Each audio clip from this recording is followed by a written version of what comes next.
This is DVD 5. Here the concept of critical degrees is a quite interesting one. It's tied into the longitudes of the planets' positions on the zodiac. And the question we have to ask is, do the longitudes of the planets move the markets? As you can see here, if this was a planet and the position of the planet was converted to price, this position of this planet in essence is the longitude. Now if the market had come up to this position and then pulled downward, that would be longitudes moving the market. So yes, they do move the market. We see them all the time. It's not only does it occasionally do it, it's 100%. Does it mean they're easy to read or understand? No. But does it mean does it work 100% of the time? Yes, they do. When planets cross critical degrees, these are vibrational points. They are quite powerful. When a planet is at 270 degrees, which is the cardinal cross, or the bottom of the zodiac sine wave, we have major chains. Gann used to call this the death zone. If the market dropped down all the way into a 270 degree point, he called that the last stop for change. Planet positions in numerology show their colors this way. So critical degrees go around the entire zodiac, and they're designed around the divisions of the wheel. I gave a few before as examples: 45 degrees, 51 degrees, 60 degrees, 72 degrees, 80 degrees, a novile, 90 degrees, which is a square, 108, which is quite powerful, 120, which represents the trine, and we go on and on from there. So are critical degrees important? Incredibly important. Do they show their face across the board? Mathematically, geometrically, in time, and in price. They are quite important and quite valuable to understand.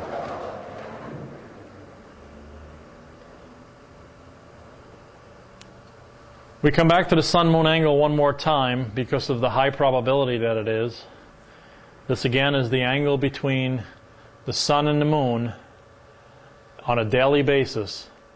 The sun-moon relationship goes back in time to the ancients. This has been celebrated for as far back as we actually know. Why do we think the lunar phase angle is such high probability? Because major solar storms and magnetic phenomenon occur at full moons. And these are times of some of the most powerful effects. New moons are the beginning of new cycles. These are also quite powerful. They're usually good for a single swing, but at confluence, at times they could be found at day tops or day bottoms. The moon has particular strength when it is the nearest to the earth in perigee. When it's at the zenith or the midheaven, which is an equatorial measurement, or at the nadir, the IC, where it is then weaker at the horizon, the ascendant or the descendant, where the sun or a planet might set. So along the horizon path, the moon has less pull. At the height, max or min, zenith or nadir, the IC, we're going to have maximum strength. This is often represented in Cancer and Capricorn, or Cancer being at the top and Capricorn at the bottom of the zodiac sine wave, I call it. The moon's pull is very strong on the markets. So the sun-moon lunar angle is quite powerful, and probably on a cycle of consistent correlation has been consistent for hundreds of years. Is it the Holy Grail? No. It's not strong enough. So the market could come down to this sun-moon angle and bounce off of it 1.5 points. And it bounces up into a higher, stronger cycle, and it goes right through it. But did it bounce off of it 1.5 points? Yes, it did. So does it have correlation? Probably 100% of the time, near 100% of the time. If it had amplitude as well, we'd have a different story, and this would be a whole lot more fun, this slide.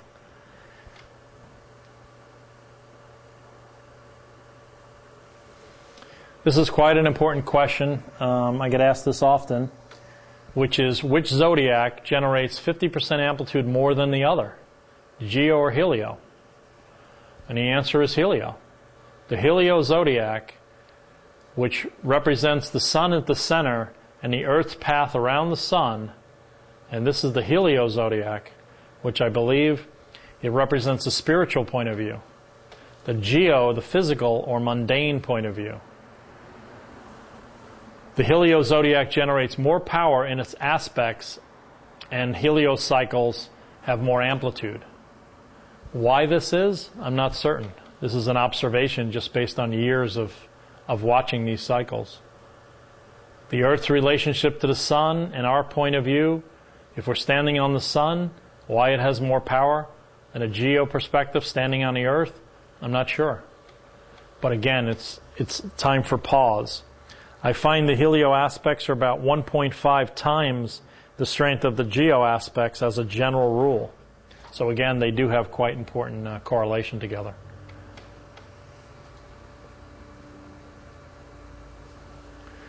Tetrahedrons. This is more of an advanced geometry. This comes out of the Flower of Life course. This is a very powerful course I did as I constantly study sacred geometry and go further and further with this. You can see a sun tetrahedron is the north tetrahedron or the upper tetrahedron, and the south tetrahedron represents the earth tetrahedron. So in this case, this is a 120 degree trine, this is a 240 degree trine.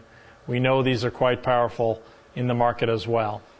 Here we see Victorian man of Da Vinci set aside inside the star tetrahedron, and basic belief was that it was the basis for all life. These circles represent truly the Merkaba, and from a zodiac point of view, they're about 60 degrees apart. So from this axis to here is 60 degrees, from here to here is 120, 120, 120. Same on this side, 60, 60, 60, 120, 120, 120. So again, the perfect geometry is displayed even in the Victorian man, and how Da Vinci spent lots of time on this. The two trines start at Aries, go to Leo, and then Sagittarius. So we started in a 0, Aries point, 120 degrees to Leo, up to Sag, and then back around.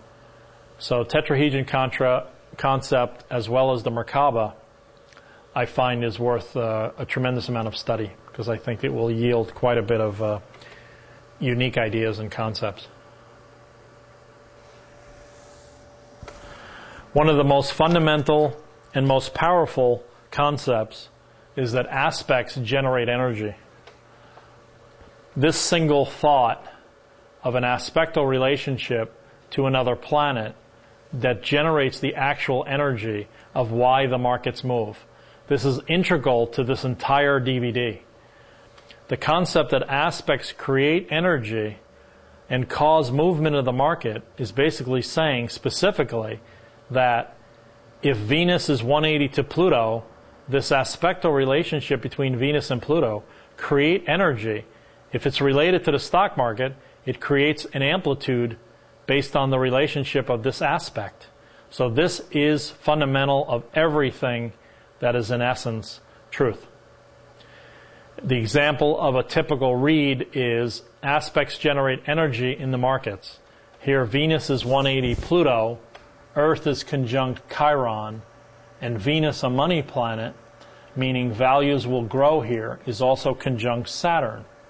There's also a stellium in Geo, Cancer, the top of the zodiac sine wave. So I talk here about this is a typical read or interpretation on any given day.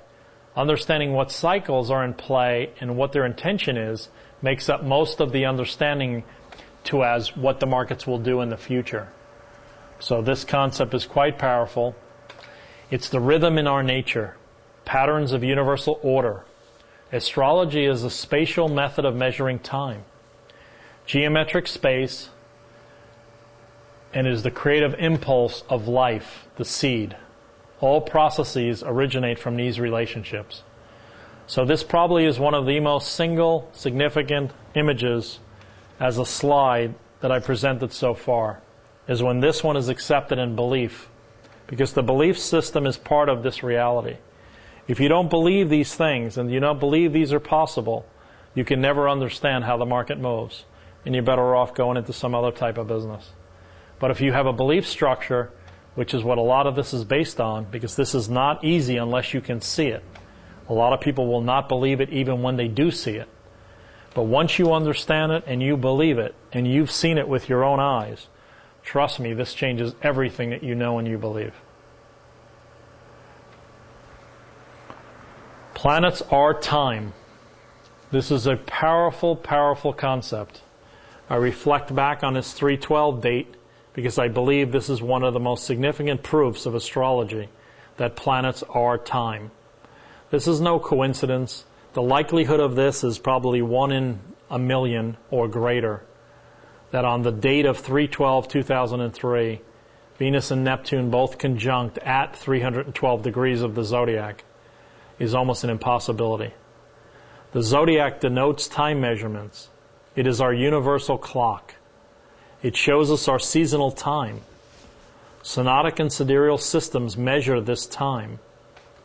If you look at the face of the zodiac and treat it as if it's a clock, and the outer planets like Neptune and Pluto would be considered a yearly hand, and let's say the bigs were the monthly, Jupiter, Saturn, Uranus, perhaps, and the weekly might be the Mars cycles, and then the daily are the Sun and Earth cycles, and then Venus and Mercury might be the hourly hand, and the Moon might be the minute hand.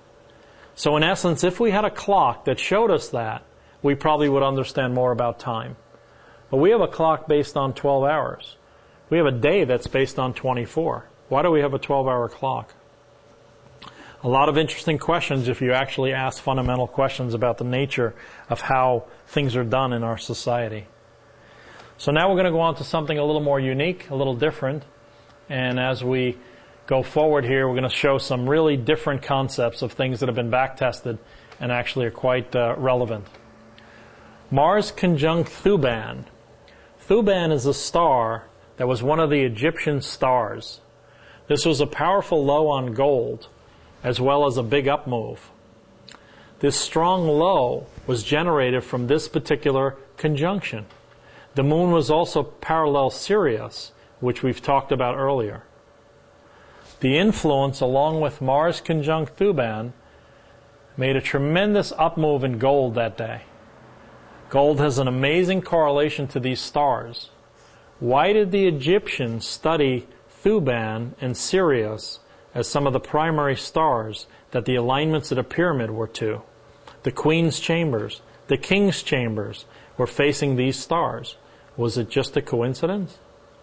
Is this just an odd anomaly? Or is there some validity to it? I've spent a lot of time studying Egypt. I've been to the pyramids and the Great Pyramid. I've been inside Giza. And I think that the pyramids offer us all the answers to all life and everything on our planet. We spend very little time studying it, but if you do, it's quite amazing. A unique relationship we can now see with these pairings of Mars conjunct Thuban and gold.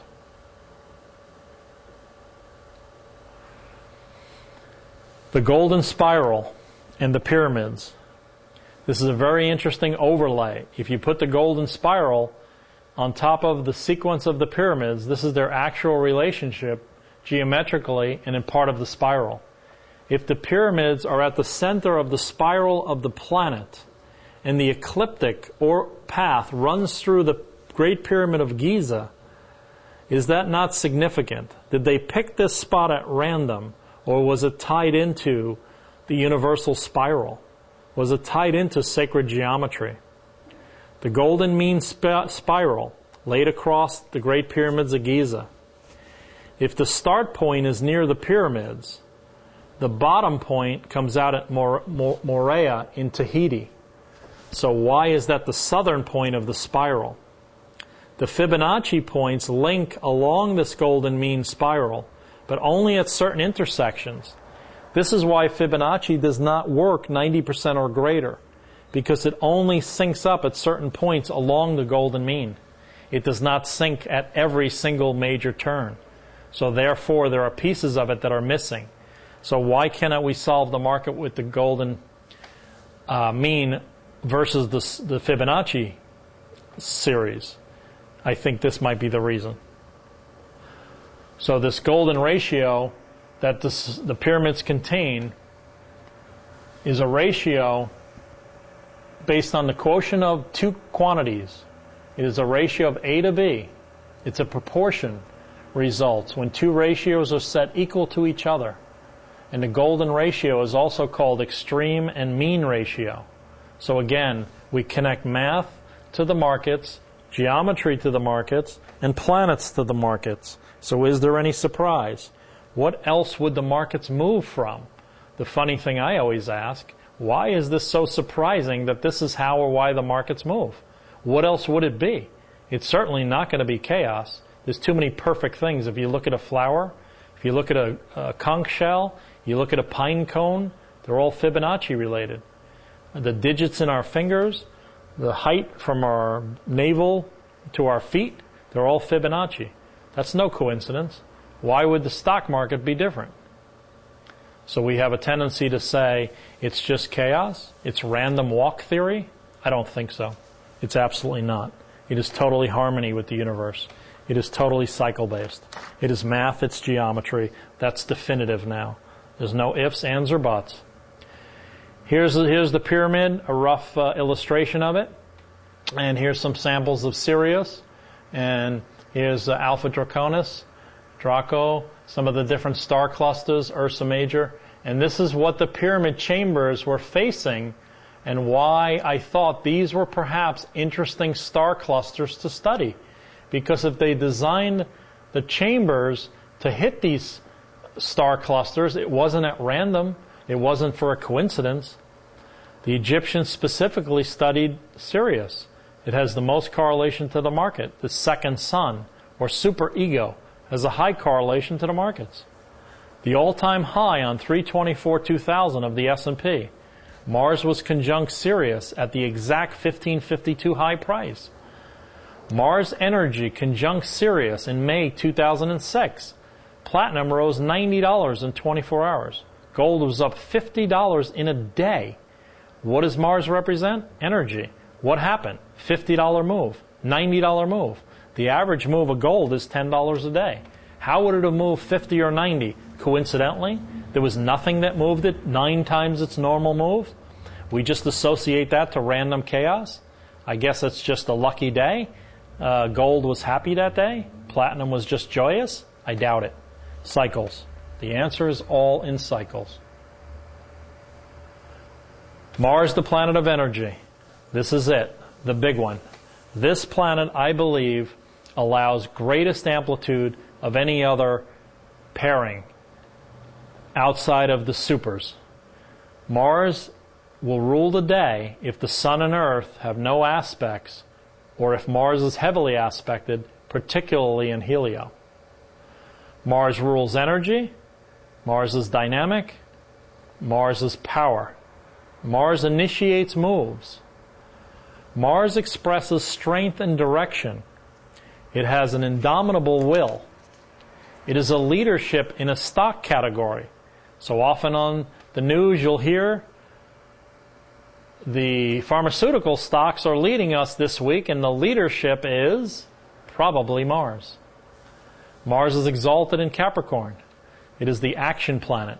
It gets things done. It is constructive and destructive energies will occur. Big moves occur when Mars pairs and aspects come into play. This is a planet you absolutely need to know about and absolutely need to understand completely. This is a unique concept, which is something that's a work in progress. This concept I call the Trinity to Price. This concept is based around the Sun, Earth, and Moon relationship. Here we see application of the Trinity concept. The Globex low, the open, the high of the day, and the Globex window, all three were based on these 3 original points, A, B, and C. This is quite remarkable, actually. To have an event hit A, B, and C in the same day, almost obviously, the vibration went sideways for about 6 hours along this B point and went up to the high, which was part of the Trinity. A, B, and C. The Earth orbits around the Sun in an ecliptical orbit, so does the Moon. The Earth spins counterclockwise. The Moon also moves counterclockwise. Together, this trinity of Sun, Earth, and Moon make up an absolutely strong, viable combo. This is a powerful, powerful concept.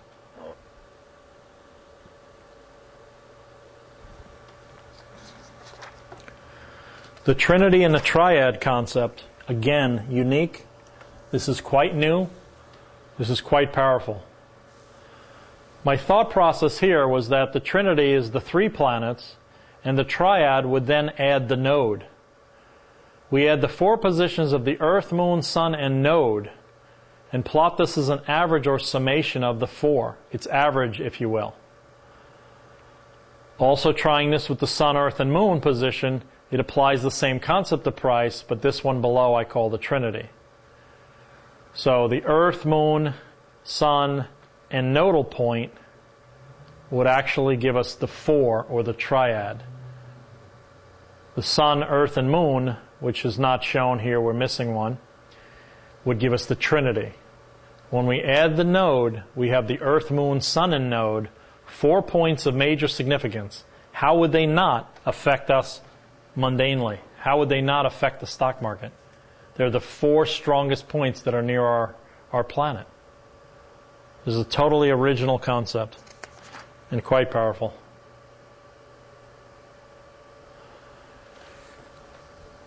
Here we have the Sun, Earth, and Moon again. The triple. What does it do to the markets? This adds all 3 positions of these planetary luminaries and gives us a summation position. This concept also has value by adding the North Node. The trinity is what I called it. Sun, Moon, and North Node. Much to be learned by this powerful trinity. This summation is quite an original concept based on the same concept as earlier. How would it not be important? Again, we do NLP. Repeat concepts that are important over again, so in our mind it just sinks in. You will never look at the Sun, Moon, and Earth the same after you see these few slides, as far as the stock market goes. The Moon and its timing effects on the market. As we've talked many times, and I've showed you quite a many options with this, the Moon in all its facets, phases, apogee, perigee, declinations, extremes, latitudes, all affect the market moves. Because the Moon rules emotion, it is a timer, and it governs daily market intraday behavior. It is the second brightest object in the sky after the Sun. The lunar phase changes as the Moon orbits the Earth, and different positions of its surface are illuminated by the Sun. Lunar eclipses are special events that only occur when certain conditions exist. So again, we watch everything related to the Moon, including lunar eclipses as well. Everything the Moon does is important to the S&P. Everything the Moon does is important to every market worldwide.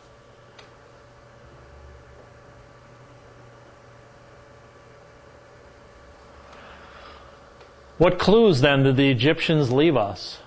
There's not a lot of people who've gone this path. This is one of the most unique DVDs that I believe that are in existence that is seen by the public at all, or any traders. I put together concepts that have taken years to work on, and I believe that it allows me to separate my work from anyone else who's ever done this. One specific application from Egypt is 51 degrees. The inclination of the pyramids is approximately 51.8 degrees. I believe this confirms the septile aspect, which is 51.42 degrees. That 51 degree series moves the market. Many more clues are inside and surrounding math and geometry of the pyramids. That 7 number, or 7 numerology, if you divide 360 by 7, you get 51 and change. This 7 represents completion and change to the stock market. There are astronomical clues, geometric clues, numerological clues, and I believe this, for me, is a definitive proof and an application for the market every day. This septile aspect is a relationship of 51 minutes of the pyramids.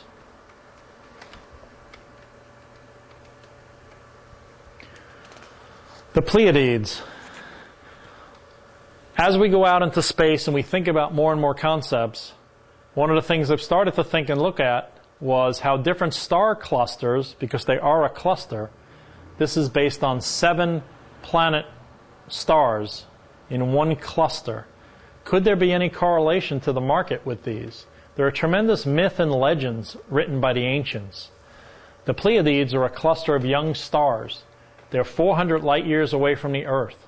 In Taurus, there are 7 sisters. They're the daughters of Atlas. What correlation do the Pleiades have? Can we see the Pleiades to price? Is anybody working on any star concepts like this? Is this so unique and so far out there that no one would ever consider this? There's nothing with the market that you can't consider. All events, all stars, all significant scenarios related to our solar system have to be considered and correlated if you're looking for 90 or higher % of accuracy to the S&P or the stock market or any market worldwide. Jupiter's moons. This is one that I think seems to be and might be quite obvious. A powerful, powerful scenario. One of the moons of Jupiter is so large that how could it possibly not have effects to gold? Jupiter and the Sun rule gold. Why would this moon not have some effect, perhaps, if it's so significant to Jupiter and Jupiter's orbit? Do they affect some of the movements of gold in time? These are important questions to ask oneself. Jupiter has 4 large moons. Ganymede, the biggest, Callisto, the second biggest, and up to 60 smaller moons. Some correlation I know has been done on Ganymede, the largest of Jupiter's moons. More work certainly is underway. Again, as we go further out in the solar system and we look at other possibilities, and you're willing to spend the time and energy, there are many, many things that could correlate. What we wait for at times is the programming industry to catch up with high-end astrological correlation to get them in sync. It's very hard to get them at the front of the curve because they want to be behind it so much.